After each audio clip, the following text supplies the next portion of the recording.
From the opinion pages of the Wall Street Journal, this is Potomac Watch. Republican presidential candidates debate Donald Trump in his absence as the Democratic Senate fails to pass a bill with aid for Ukraine and Israel. Welcome, I'm Kyle Peterson with the Wall Street Journal. We're joined today by my colleagues, columnist Bill McGurn and editorial board member Kate Batchelder-Odell. 40 days from the Iowa caucus, the fourth Republican primary debate finally got around to a sustained conversation about the elephant in the room, or not in the room, as the case may be, Donald Trump. It was a section of several minutes long of a 2-hour debate, but maybe a good start, although if a little late. Let us start with Nikki Haley, who many are seeing now as the polling leader and the candidate with momentum, making the case that she and not Donald Trump is the right candidate for this moment. Our country is in chaos. We see it on the southern border. We see it on our streets in our cities. We see it on college campuses. We feel it with our economy, with inflation and with debt. And we feel it around the world with wars in Europe and within the Middle East. We have to stop the chaos, but you can't defeat Democrat chaos with Republican chaos. And that's what Donald Trump gives us. My approach is different. No drama, no vendettas, no whining. Here is Florida Governor Ron DeSantis. Do you want to elect somebody who will be older than Biden was when he went in 2021? I don't think he's as bad as Biden was at all. But I do think that over a 4-year period, it is not a job for somebody that's pushing 80. We need somebody that's younger. We need somebody that's going to be able to go in there and clean house on day one and do it for 2 terms. And former New Jersey Governor Chris Christie making the argument that his colleagues on the stage were going easy on Trump. This is the problem with my 3 colleagues. They're afraid to offend. And let me tell you something. If you're afraid to offend Donald Trump, then what are you going to do when you sit across from President Xi, you sit across from the Ayatollah, you sit across from Putin?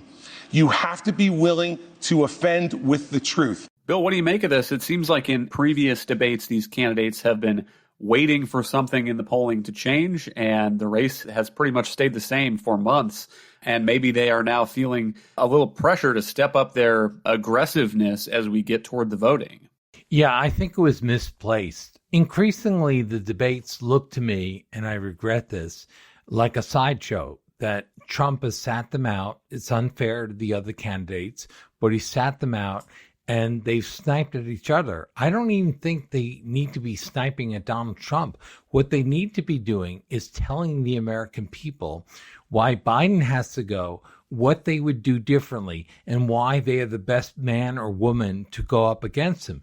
Biden is barely mentioned in these Republican debates, and Biden is the one thing that Republicans agree on, that Biden should go.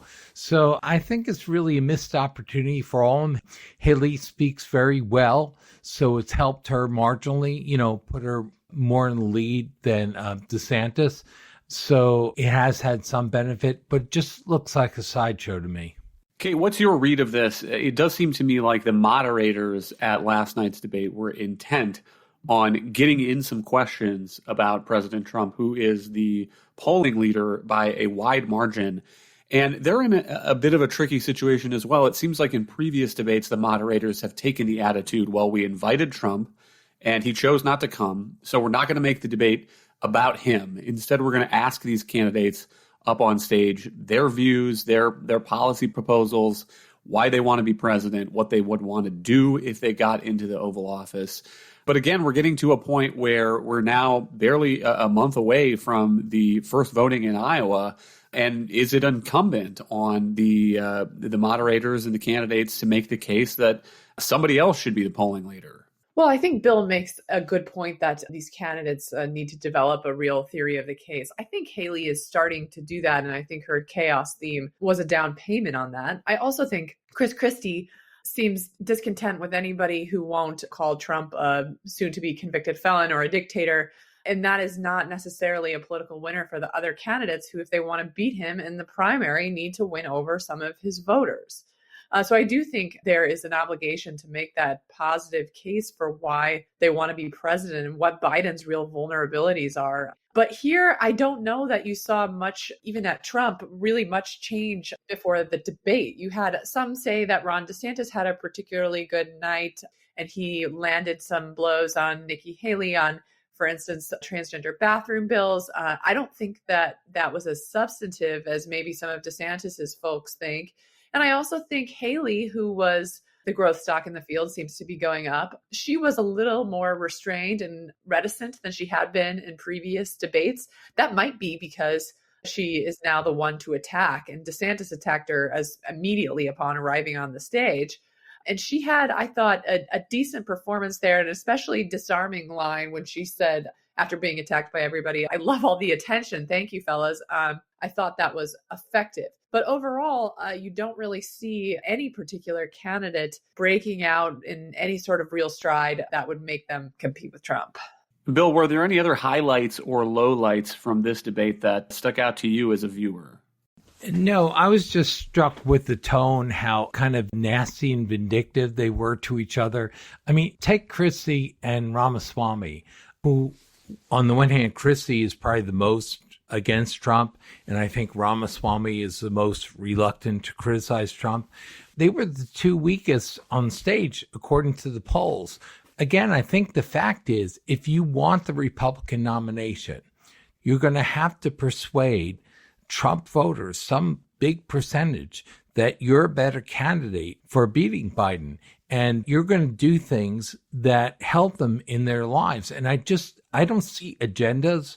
I see some references to good ideas, but I don't see policy-driven agendas. You know, one thing I think they touched on, Nikki Haley, but it's incredible to me as a former speechwriter for George Bush, that Joe Biden has never given an address to the entire country from the Oval Office about Ukraine, about Israel, and so forth. It's just incredible. And then they wonder why they have a hard time getting their way. I think that's an opening for the Republicans, and Nikki Haley is the only one that seems to take it. Kate, how about you? Was there anything that stuck out to you as a viewer from this debate, or is Bill right here that some of the substance tends to get lost among the insults and the yelling and the speaking over one another?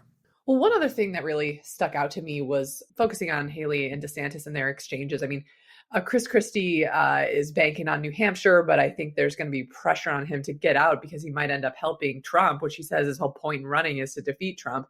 And then Ramaswamy, who played the role of troll and offered, I think he talked the most of any candidate and certainly had the least substantive to say. But Haley and DeSantis made it clear very quickly that they are the two candidates that should be on that stage and really are the last one standing. Now, why I found their exchanges interesting are they have complementary, I think, assets and weaknesses. I think Haley has that disarming personality and charisma, and DeSantis has that command of the policy details and that kind of substantive background and a record in Florida that I think is pretty good. So, but for some reason, those two, Haley and DeSantis, have not figured out yet that their main competitor is not on the stage, it's Trump, and that they diminish themselves and each other all of this time they spend sniping at each other.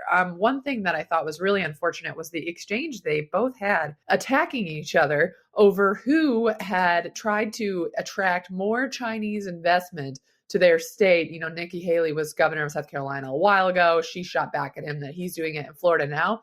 This makes no sense to me because both of them basically agree on the threat posed by the Chinese Communist Party. They both agree on taking a more aggressive stance toward defending Taiwan. They both want to rebuild the military. I mean, so this just to me is bad politics, a waste of time. And if it helps anybody, it's Trump. Well, there is a view that the debates rarely matter. And I guess I understand the argument for that. But one place where I think they have this year is Nikki Haley's remarkable rise. Before the debates began, looking at the New Hampshire polls, she was in maybe, 5th or 6th place behind DeSantis, Christie, Tim Scott, behind Vivek Ramaswamy. And after her sparkling debate performances, she has just rocketed up there. So it does seem like they've had some effect on this field. And they may not be at an end either. That was a question, was whether last night's debate would be the last of these debates in 2024, because The Republican National Committee, which had had a hand in organizing these first 4 debates, had not announced others. But, Bill, it does seem like there may be more debates to come after Christmas. CNN is now saying that it will host primary debates in Iowa and New Hampshire in January, one at Drake University in Des Moines, one at St. Anselm College in New Hampshire. And one interesting thing about what they're saying is they're going to raise the polling threshold to participate to 10%, which is much higher than it had been so far. The qualification criteria for yesterday's event was only 6%. And Chris Christie, there was some doubt about whether he would pass that threshold. So that could be an interesting change in the dynamic, Bill. Looking at the polls as they stand today, you could have, assuming that Trump sits out both of these events as he has the first 4 debates, you could have a debate in Iowa, a head-to-head between Ron DeSantis and Nikki Haley, because nobody else right now is above that 10% threshold. And in New Hampshire, you could have a one-way debate between Nikki Haley and Chris Christie, because in New Hampshire, according to the polls right now, Ron DeSantis is under 10%. And so that would be an interesting debate, and maybe a debate that would be more substantive with less shouting, and you'd get a better sense of where these candidates actually stand on some of the issues.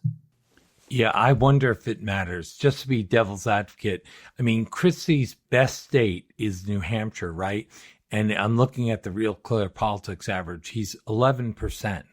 It comes back to Trump. They have to prove that they're better than Trump and that they can actually beat him in a primary. There's no way to win a Republican nomination unless you defeat your rivals in the primaries.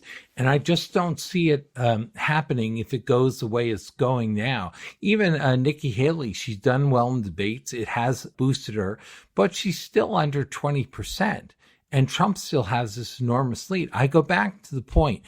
They need Trump voters. The press loves Christie because they love the attacks on Trump, and he's entertaining. He speaks well and bluntly, and they like that. I don't think that plays with Republican voters. Republican voters want someone who can defeat Donald Trump. And right now, none of the Republican candidates really convey they could. You know, they have all scenarios. If I won New Hampshire, or if I won Iowa, then I get a boost. But I don't know. It's not looking that way. I think if Trump's going to be derailed, and with all the legal troubles and everything, there's still a possibility, I think, of that, a real possibility. But it won't be from the other candidates. It'll be from himself or some other event from the outside.